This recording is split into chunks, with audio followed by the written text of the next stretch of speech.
Scroll ML Twitter for 5 minutes, and you'll come away thinking NLP requires a PhD in tensor calculus, measure theory, and functional analysis. It doesn't. Most of the math that actually runs modern NLP is stuff you learned by high school, with 3 specific extensions, and I'm going to tell you exactly what they are.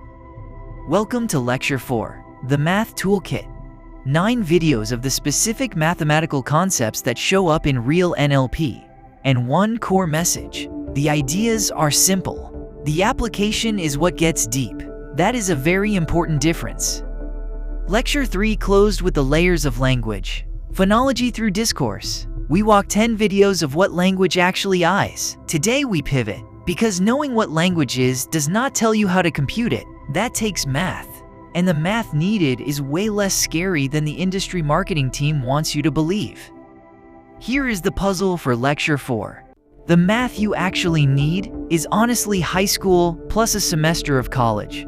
But the way people teach it makes it sound impossible. So today we do the honest inventory. 3 concepts, what each one lets you do, and what you can safely ignore. Today's 3 beats. First, probability. The one idea, P of next word given previous words. Second, linear algebra. Vectors, matrices, dot products. That's it. The rest of a linear algebra course does not show up in NLP. Third, counting carefully. Combinatorics. And the discipline to notice when you're double counting? Beat 1. Probability. Here is the one line of probability that runs modern NLP P of next word given previous words. Read that as, given what came before, what's the probability of each possible next word? Every language model in the world reduces to this. GPT-4, Claude, Llama, all of them. They are ranking probabilities of next tokens.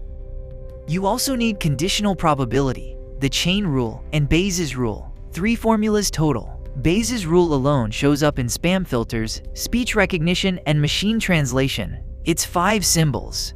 And we spend a full video on it later this lecture. You do not need more probability than that. You need to be comfortable with it, not fluent in measure theory.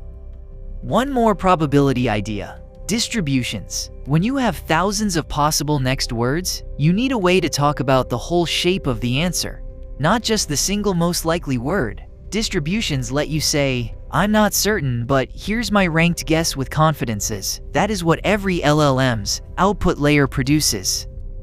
Beat 2.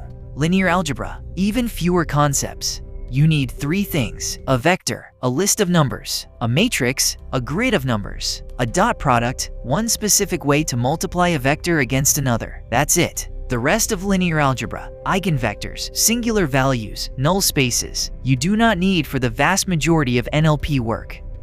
Why do you need those specifically?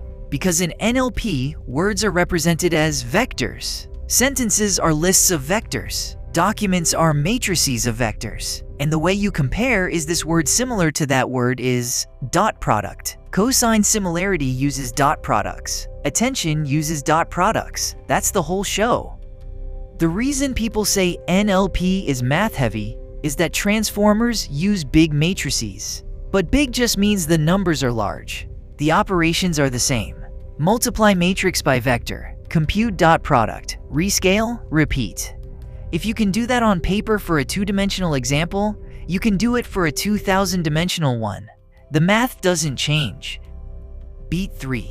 Counting carefully. This one sounds insulting. It shouldn't. Careful counting is what separates good NLP from broken N. How many times does this word appear in the corpus? How many contexts does this word appear in? How many possible orderings are there for a sentence of length N? These are counting questions, and getting them wrong quietly ruins everything downstream.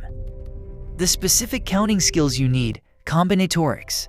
How many ways can you choose things? How many ways can you order things? What's the probability of getting exactly k events out of n?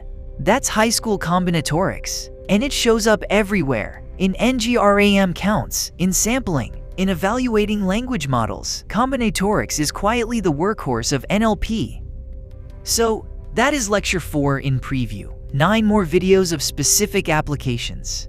Chomsky's hierarchy, finite state machines, probability, Shannon and entropy, n-grams, hidden Markov models, the curse of dimensionality, Bayes. Recap. Every one of them uses the 3 tools I just showed you, nothing more. 3 takeaways before the quiz. 1. Probability. 3 formulas. Conditional, chain rule, Bayes. Plus the idea of distributions. That's it. 2. Linear algebra. Vectors, matrices, dot products. Skip eigenvectors and null spaces unless you need them.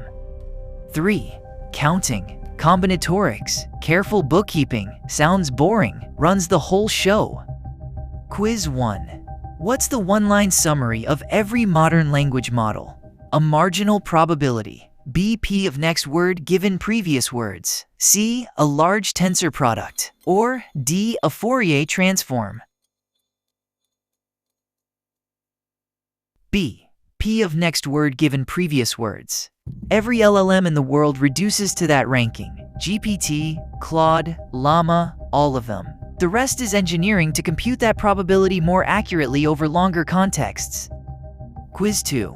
Which linear algebra operation runs modern NLP? A singular value decomposition, B, eigendecomposition, C, dot product between vectors, or D, determinant computation.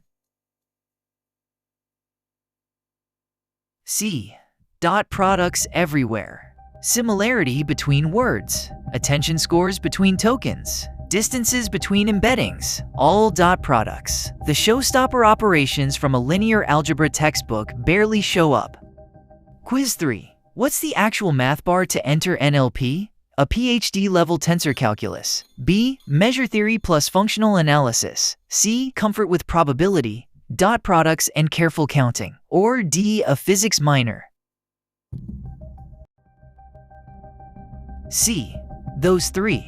Comfort, not fluency. Comfort means you can sit with an equation without flinching, look up what a symbol means if you forgot, and reason about what would happen if you changed one term.